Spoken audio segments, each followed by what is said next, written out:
All right, Dalton, the first game we're talking about is the Fiesta Bowl between number 3 Boise State and number 6 Penn State. It's on Tuesday, New Year's Eve at 7:30 p.m. Eastern Time on ESPN. Game will probably be ending right around 11 p.m., right before the New Year kicks off. But let's go over to the Boise State run game first. Start off with the guy that James Franklin said in his press conference, said, hey, how are you going to slow down Boise State? He goes, Ashton Jeanty. That's all we're focusing on right now is Ashton Jeanty. So you have Ashton Jeanty. So how will Penn State try to slow down the best running back, one of the best running backs in college football history? He's the headliner, not only for the results of the ball game, but 132 yards short of Barry Sanders' single-season rushing record. All eyes are going to be on him, and that's including Penn State. And I guarantee you what James Franklin and Tom Allen has been telling their defense for the past week and will up until and through the game is we have to finish plays. Look, Penn State, they're going to have decided physical advantages in this game, right? Boise State's offensive line a little bit inconsistent. They don't run a ton of complicated schemes. They run some duo. They run some outside zone. Ashton Jeanty's just really darn good. And Penn State, that's kind of the one thing, finishing plays on defense, been a little bit of an issue. 85th this season in tackling grade. Since week 10, they've missed 85 tackles, the second most in the FBS. Wow. Okay? Now, they've played 2 more games than most other teams have. You might go, well, Dalton, that's a little unfair to just, well, that's why we don't just need counting stats around here. In that same time frame, 18.3% missed tackle rate. That's the 11th highest in the FBS. So now when we start taking percentages and rates over longer periods of time, we have a little bit of an issue. They've missed 15 tackles in each of their last 2 games against Oregon and against SMU. And look, that is the premier thing when it comes to Ashton Jeanty because you're talking about a freak of nature. And I don't know if this is the last time we'll get an Ashton Jeanty graphic going this year, but we have to just see it one more time. 97.6 rushing grade this season. That's a single season record. 1,889 yards after contact. Max, there's a chance we have 2,000 yards after contact in a season, which is just silly. 135 missed tackles for us, which just blows the doors off Bijan Robinson's single season record. And, of course, leads the country with 60 explosive runs because he makes all these yards after contact happen, because he breaks all those tackles. So I don't think there's anything schematically that, Boise State does fancy to get him to pop off or anything like that. I just think you have to be ready to go for all 60 minutes because at any point, 60, 70, 80-yard run, home run speed, contact balance like crazy. Still sitting here wondering if we'll throw him the ball at all because we haven't thrown him the ball a whole lot, and you get him in space, and you have a problem. But I think that's all that James Franklin and Tom Allen are talking about. Look, we got to be tough on this guy for 60 minutes, and we have to finish plays. Finish, because you know what? You could fill every gap, and Ashton Jeanty makes the impossible look possible, and he can hit a home run on any play no matter how it's blocked. Absolutely, and obviously with Ashton Jeanty, that's all Penn State's going to be focusing on. So for Penn State, it's basically, hey, stop Ashton Jeanty and get Maddox Madsen into obvious passing situations. I think that's the key for Penn State's defense in this game because not only is the rushing attack centered around Ashton Jeanty, the entire passing game is to an extent because the Broncos know every defense in the country is focused on stopping the Heisman Trophy runner-up in Ashton Jeanty. They've run play action nearly 37% of the time, which is the 32nd highest rate in the FBS. And Maddox Madsen has been pretty effective off of play action with an 80.2 passing grade, 43rd in the country. On standard dropback, so you can see right there, 64.5 passing grade. This is 98th best in America. Meanwhile, Penn State, when there is not play action, 13th best defensive grade in the country. When there is play action, 38th best defensive grade in the country. Still pretty good defense, but not the elite as there is when a standard dropback. And I think if they could force Boise State into obvious passing situations, their pass rush can really shine, honestly, because I think this pass rush for Penn State is obviously elite. 87.6 pass rushing grade, 7th best in the country, 39.5% pressure rate, 9th in the country. Boise State's offensive line is kind of average right now, and average in the Mountain West even as well. 69.7 pass blocking grade, 68th in the country. Almost a 22% pressure rate allowed, 54th in the country. I'm really looking forward to seeing Abdul Carter against Cage Casey. Carter, obviously a top 5 prospect in the NFL draft on our big board, 3rd among all edge defenders in the country with a 91.9 pass rushing grade this year. But Casey, 5th among all offensive tackles in the country with an 89.5 pass blocking grade. And Abdul Carter, a lot of the time, lines up against the left tackle. So he and Cage Casey should be going out all night. So that'd be a really, really fun matchup. But I just really think you got to get him in obvious passing situations, Maddox Madsen that is, because listen, when he's under pressure, 114th in the country with a 40.7 passing grade, 1 big-time throw, 8 turnover-worthy plays under pressure. And when there's an obvious passing down, so basically 3rd or 4th down with 4 more yards to go, Madison's 118th in the country in passing grade. If Boise State stays ahead of the chains with Ashton Jeanty and allows Madison to work off of play action, they have a chance to pull off a colossal upset in this quarterfinals. But if he's forced into too many standard dropbacks where Penn State knows that he is throwing the football, it could be a long day for the Boise State offense, I think. I think there's a clear path here, though. I think if you want to stay out of obvious passing situations, then you create your own passing situations, right? And I think one of the things, especially early in that UNLV game, the last one that I talked about, and I talked about in the preview, was how often is Dirk Cutter willing to throw on first down? And it was something I talked about with SMU last week, and I didn't feel like they did that early in the game. I think you can catch Penn State on early downs when it comes to throwing the football because they're in so much single high and they're loaded up to stop the run, and they're going to be loaded up to stop the run. If it's me and I'm Dirk Cutter, I know I have Ashton Jeanty, but maybe the first play of the game, we come out and run a little play action and get Maddox Madsen in a rhythm, because we've seen when he gets in rhythm, he gets in play action, and they give him more favorable passing situations, right, when teams are in these heavy run fronts loading up for Jeanty. Then he's had some success. He's made some really nice throws, and he's a pretty good athlete who can play on the move, too, in their bootleg game. But I think that's going to be the big thing, is the balancing of play calling with Dirk Cutter, just like I talked about for him against UNLV, and just like I talked about with Rhett Lashley last week against Penn State. I just don't think Lashley last week, it was hard to trust Jennings the way he was throwing the ball.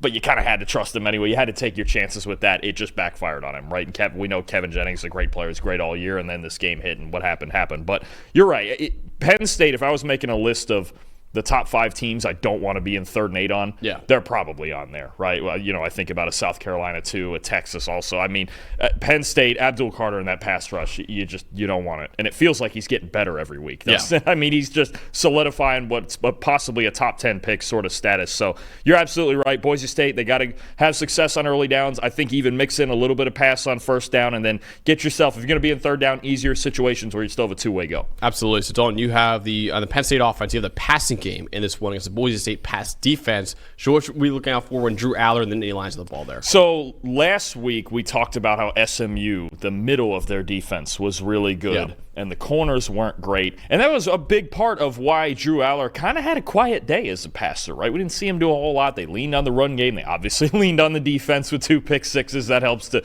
when your defense puts you up 14-0. But I think now we can get back to, okay, let's see about throwing over the middle now and rifling these balls down the seam and to Tyler Warren and things like that. Drew Aller, that's really been the trademark, right? This year, 91.6 passing grade, 9 big-time throws, 11 yards per attempt. All these numbers are all in the top 10 when thrown over the middle third of the field. If I replace Drew Aller's name and I put Cam Ward's name up there, it would be just about identical numbers. That's what you're talking about with Aller throwing over the middle. This is what Andy Kotelnicki has created with this offense. A whole lot of diversity in the run schemes and formations, but the idea is to throw the ball right down the seams, right down the heart of the defense right now. I think it works a little bit better in this matchup than it did in the SMU matchup, where Boise State's corners, Amarion McCoy and Jeremiah Irby on the outside, they're pretty good. I won't lie to you. That's one of the spots where I think Boise feels pretty good about, okay, I don't think Penn State's going to really be able to shred us outside the numbers unless they really create something schematically. I think you want to be throwing over the middle of this defense. The question is whether they'll get to some of the usual routes that they get to, because this offense, I should say, this passing game, really designed to beat single high defenses, and Boise runs a boatload of quarters. It's really a bend but don't break defense. Another defense, too, that misses a lot of tackles. They want to bend but don't break. They want to get their pass rush going. They kind of want to get some coverage sacks going without giving up explosive plays. But I think this is the part where I think this is a game where now we see Tyler Warren again really featured. I think last week he only had, 32, 33 yards against SMU? I think so, yeah. And again, it was a matchup thing. This SMU safeties or linebackers, really athletic, really good. Little different story here. I think you're talking about Penn State attacking guys like Shea Oladipo at safety or Marco Notarini at linebacker. I think this is really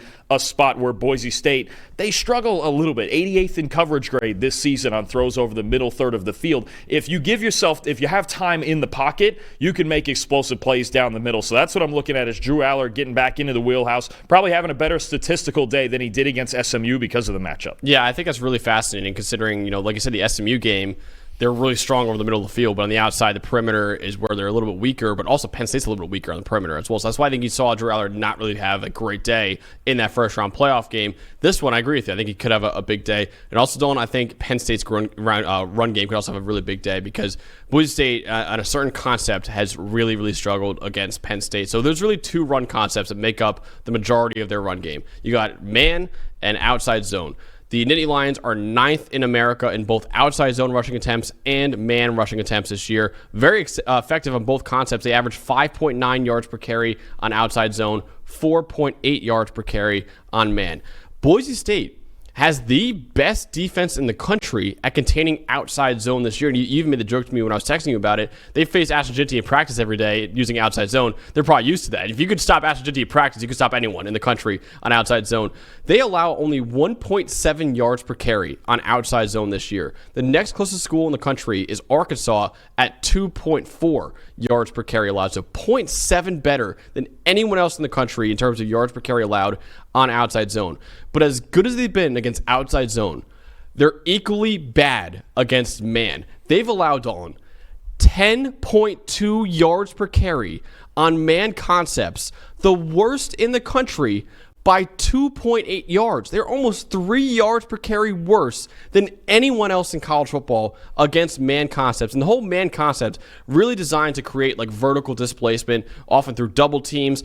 The running back's job to read the middle linebacker as well. If the linebacker is caught up in the carnage up front, the running back can again bounce it outside for a big game. But if he tries to set the contain along the edge, the running back can take advantage of the double teams and go inside on him. So the issue for Boise State is that Penn State has kind of a thunder and lightning pairing in Kaytron Allen and Nick Singleton, where Kaytron Allen can just beat you downhill, just punish you downhill. Nick Singleton bounce it outside and make a big gain off of it as well. So I really think, outside zone I know has made up a lot of Penn State's run game, but I think Andy Kotelnicki would be really wise to call man a lot in this one. Kind of it's a duo concept as well, but just call it as often as possible considering how bad Boise State's been against it. Dolan, I previewed it in the Clemson-Texas game saying, hey, Texas's outside zone can really take advantage of Clemson, and it destroyed Clemson. I think it had 250 rushing yards on only outside zone in that first-round playoff game.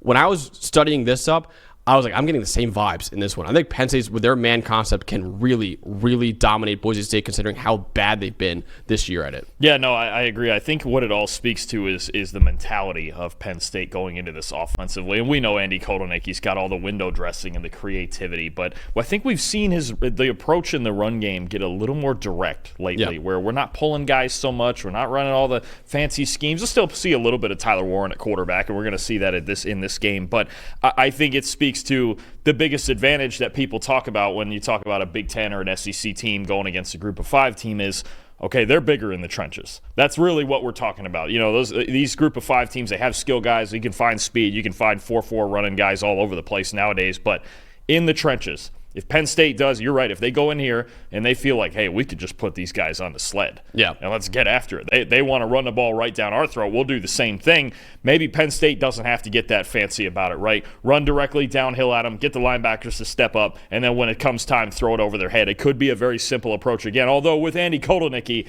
it's never all that simple, right? There's always some sort of something. You're going to see big number 71 motioning in and cracking people and doing all that, all the motion, all the shifts and formations. But at the end of the day, there is an opportunity for Penn State to be the more physical team in this game. Absolutely. So, Dawn, ultimately, who will win the Fiesta Bowl and move on to the college football playoff semifinals against either Notre Dame or Georgia? This is a fun game. I'm curious to see what kind of start Boise State gets off to here, because it is entirely possible they could get off to a good start. And Penn State's another team, if you get them behind, you get them in obvious passing situations, it can be hit or miss. And we know their wide receivers are the weaker part of their team. Penn State really wants to stay within the game, within the flow of the game on their offense. But it just feels to me, you mentioned the run game.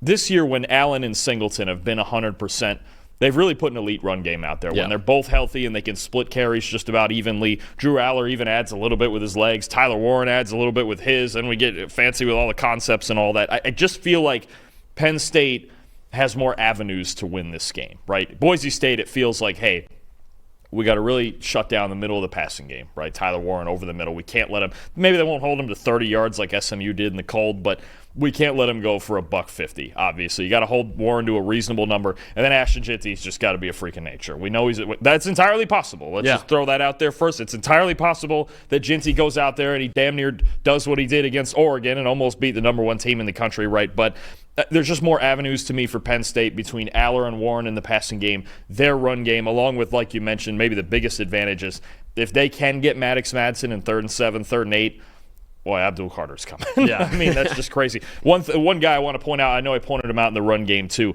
Kobe King. And again, I know the spotlight last week was on Rojas and DeLuca for the coverage stuff and the pick sixes and all that, but Kobe King is the best run defender of those guys. He's once again this week, just like last week with Brashard Smith, I'm looking at Kobe King to make these tackles I'm talking about on Jeanty. That's going to be a fun matchup, but I have Penn State 31-20. Yeah, I got Penn State as well, a little bit bigger, 34-21. I really think the run game would be huge for both these teams in this game. Boise State obviously needs Ashton Jeanty to have a big game to win the game. And Penn State, I think, can really find an advantage, like I said, with those man concepts against Boise State's struggling defense. So I think the Nittany Lions defense, I trust more to come up with enough stops to win this game, even against an all-time great like Ashton Jeanty. And when it comes to the passing game, I feel much better about Drew Aller and Tyler Warren against, like you said, a struggling defense over the middle of the field in Boise State than I do against Maddox Madsen against the Penn State's elite pass rush, honestly, as well. So Penn State wins the Fiesta Bowl, and they'll take on either Georgia or Notre Dame in the college football playoff semifinals. Hey, thanks for watching another episode of the PFF College Football Show. Please make sure you guys subscribe to the channel. Also, subscribe to PFF Plus at subscribe.pff.com for all of the same data and grades that we use in our show, plus fantasy tools, betting tools, and our mock draft simulator.